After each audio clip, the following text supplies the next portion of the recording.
Halo teman-teman, ketemu lagi di Miki Little Pastry di Tips Baking bersama Miki hari ini.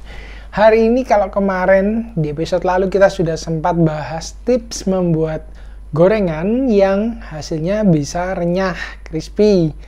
Itu apa aja yang perlu diperhatikan. Nah, kalau sudah bikin gorengan yang lebih crispy, biasanya sih paling sering kalau dari resep-resepku yang lalu yang bikin gorengan itu rata-rata tanya kalau crispy-nya ini bisa tahan berapa lama sih. Nah, kalau teman-teman tanya berapa lama, kita ngomong aja secara masing-masing makanan ya, itu crispy-nya waktunya bisa berbeda. Waktunya bisa berbeda dalam artian kalau ayam goreng tepung crispy-nya berapa lama. Sedangkan pastel crispy-nya berapa lama, lumpia crispy-nya berapa lama. Masing-masing menu punya kapasitas sendiri-sendiri. Jadi bukan perkara karena pakai satu bahan tertentu semua bisa crispy-nya, semua bisa crispy 4 jam. Itu nggak bisa. Masing-masing menu punya istilahnya batas ideal ketahanan crispy-nya masing-masing. Kenapa bisa begitu? Faktor utama itu dari bahan yang teman-teman goreng. Kita ngomong gampang aja, ayam goreng, ikan goreng, itu kan jenis karakter yang makanan di bagian dalamnya basah, moist, kemudian di bagian luarnya kulitnya itu bisa crispy. Nah, crispy itu kalau teman-teman bandingkan ya, kalau itu kan luarnya crispy, dalamnya basah. Teman-teman bandingkan sama menu seperti stik keju. Stik keju itu bahannya kan stik keju itu yang panjang-panjang, dipotong agak lebar, mirip kayak mie gepeng, tapi digoreng kering, rasanya keju renyah-renyah buat snack. Kalau stik keju itu kan istilahnya resep cuman dibentuknya dari air, terigu, garam, keju. Itu minimalnya seperti itu, otomatis digoreng dia cuma tipis-tipis saja dan nggak ada isian tambahan lagi. Otomatis kan dia lebih kering. Ini akan awetnya lebih panjang. Jadi kalau cuman seperti ayam goreng crispy tahan maksimal beberapa jam, kalau si model stik keju yang isiannya kering semua, itu bahkan bisa bertahannya beberapa minggu. Contoh lain misalnya, kalau itu kan beda banget si ayam goreng sama stik keju. Kita ngomong aja menu yang sama deh. Kita ngomong pastel. Pastel itu isian yang umum kan ada dua, isi bihun sama isi rogut. Bihun itu biasanya bihunnya dimasak kering, pakai wortel sedikit, kadang ada togenya. Kemudian ada yang bahan seperti rogut. Rogut itu yang istilahnya apa ya? Adonan yang dimasak tepung. Jadi dia bisa gumpal-gumpal, dimakan seperti apa ya? Tepung isian risoles. Ya itulah teman-teman yang isian rogut ya. Itu kan kalau isian, satu lagi seperti jalangkote. Jalangkote kan tumisan wortel, kentang, dan kawan-kawan. Kalau jalangkote ini kita bisa bilang mirip seperti bikin yang isian rogut. Jadi kita bandingkan aja dua deh, biar nggak bingung. Bihun sama rogut dulu. Kalau bihun dia cenderungnya dimasak bisa kering. Sedangkan kalau rogut dimasak dia akan cenderung lebih basah. Beda isian ini aja, ketahanan crispy-nya akan berbeda. Jadi hal-hal itu bisa saling mempengaruhi. Tapi terlepas dari semua itu, apa sih yang bisa diusahain biar gorengan teman-teman bisa crispy atau renyah tahan lebih lama? Yang pertama adalah saat proses gorengnya dulu. Jadi pastikan teman-teman goreng sampai dia benar-benar kering maksimal. Maksimalnya ini dalam batasan wajar makanan yang teman-teman goreng ya. Jadi jangan keringnya ayam goreng disamain sama keringnya lumpia, itu nanti beda. Jadi sesuaikan masing-masing makanan punya karakter, punya standar kekeringan, kerenyahan yang berbeda. Itu satu, gorengnya yang benar dulu. Nah, yang kedua, perlakuan setelah menggoreng.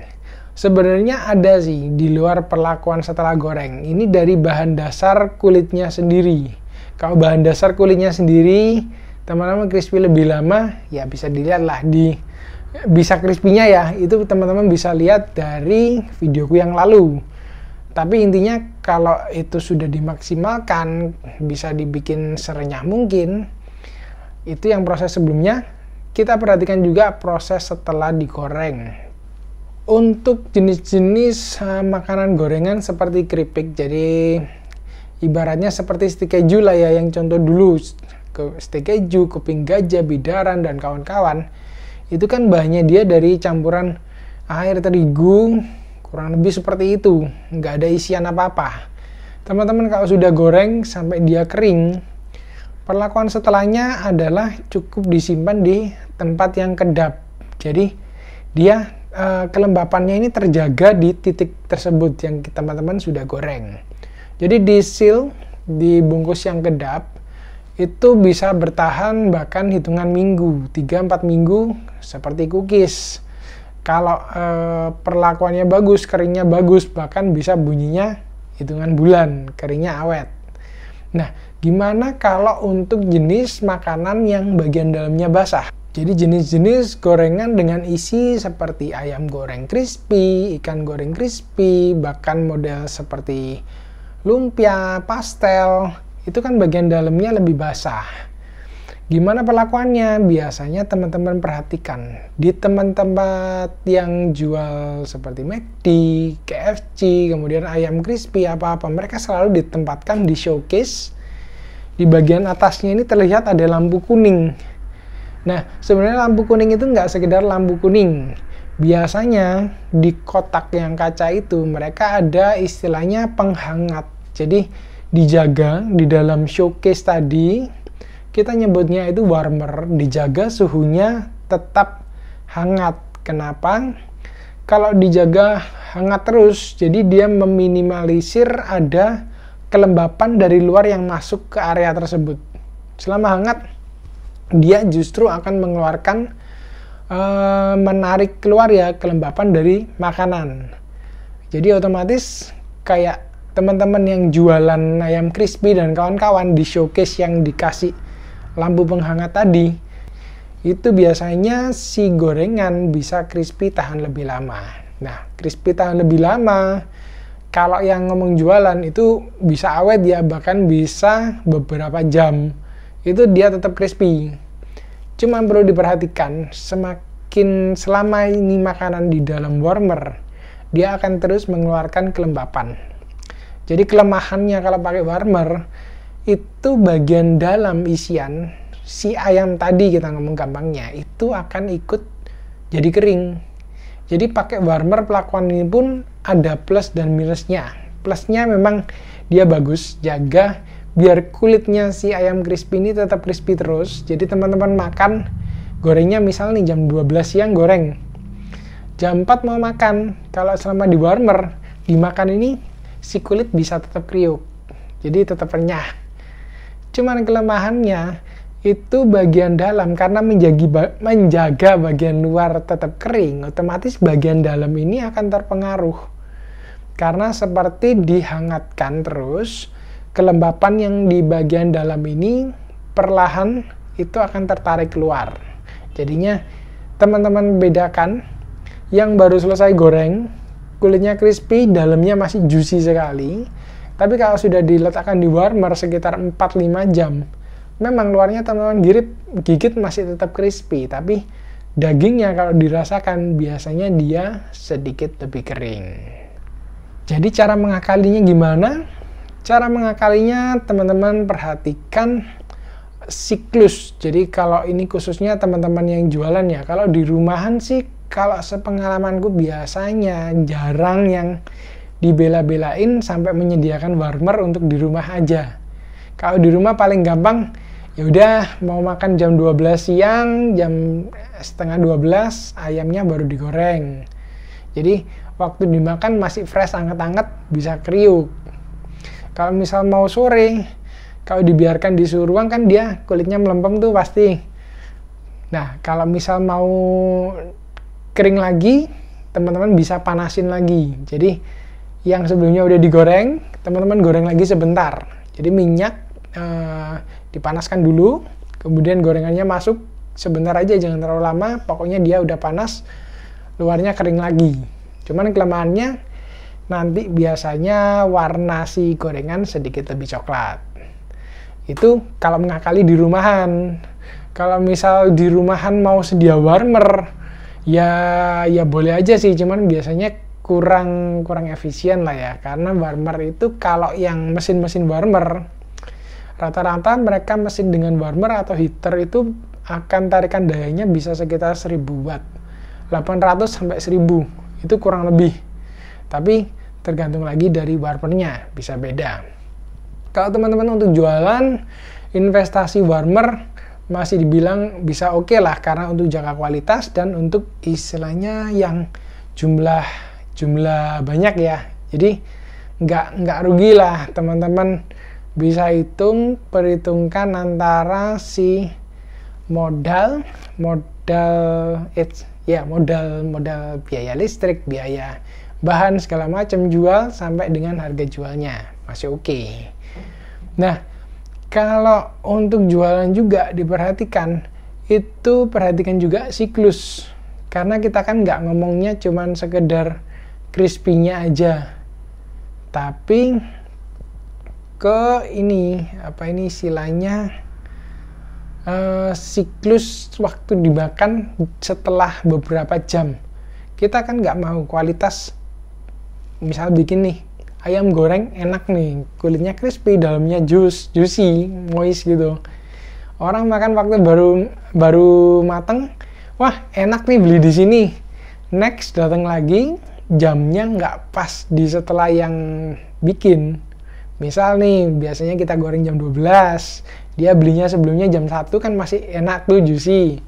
Sekali waktu dia baru belinya jam 4 sore, dan ayamnya yang dia makan jam 4 sore itu setelah baru ikut gorengan yang keluar jam 12, kan otomatis umurnya lebih lama.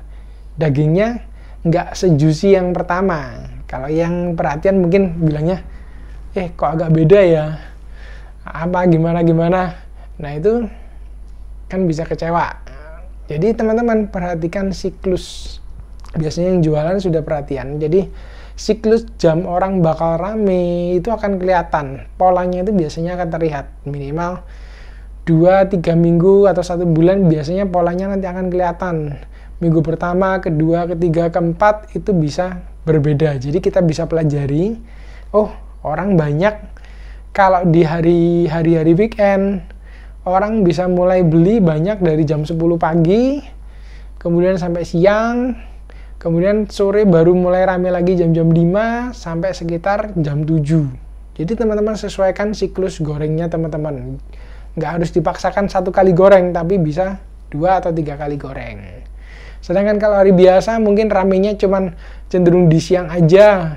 Kan makan siang atau pulang sekolah gampang, pulang sekolah beli makanan, mampir terus pulang ke rumah. Nah itu teman-teman sesuaikan, tinggal produksi. Kalau misal lebih banyak di siang, ya udah produksi pagi ke siangnya sedikit lebih banyak. Kalau sore dikurangin sedikit. Nah kurang lebih mungkin seperti itu aja. Jadi prinsipnya kalau mau crispy-nya lebih lama, itu ada di perlakuan tambahan. Kalau secara adonan biasanya kurang lebih sih. Kalau misal memang sudah udah proses, udah bahannya udah sesuai, ya tetap ada batas maksimalnya. Kalau mungkin ada yang tanya nih pernah, jadi kalau misal di adonan diberi perenyah seperti bikin cookies, bisa nggak? Kalau secara teorinya memang bisa, tapi pengaruhnya secara jangka panjang atau tidak, kalau secara gorengan itu akan lebih tetap dipengaruhi sama isian. Misal teman-teman kulitnya ayam crispy, itu teman-teman sudah kasih perenyah. Tapi isiannya kan moist. Itu tetap ibaratnya seperti perenyahnya itu nggak kerja efisien, buang-buang bahan. Jadi tetap pengaruh dari isian tadi. Mau ditambahkan perenyah, boleh, tapi ya itu tadi. Mesti diperhatikan proses lain yang lebih penting, yaitu perlakuan setelah gorengnya tadi. Mungkin episode kali ini agak pendek aja, jangan panjang-panjang. Oke teman-teman, terima kasih sudah nonton. Kalau misal ada teman-teman yang masih bingung jangan khawatir, terus saja di komen, aku akan bantu jawab secepatnya. Dan kalau misal nanti ada istilahnya hal-hal lain yang mau ditanyakan, misal request resep atau request tema apa yang untuk dibahas, tulis saja di komen, aku akan masukkan daftar antrian ya, sambil aku siapkan satu persatu. Oke teman-teman, kalau teman-teman merasa bermanfaat, jangan lupa klik like dan subscribe agar tidak kelewatan postingan video-videoku selanjutnya. Terima kasih sudah nonton, tetap jaga kesehatan, sampai ketemu di video selanjutnya. Bye-bye.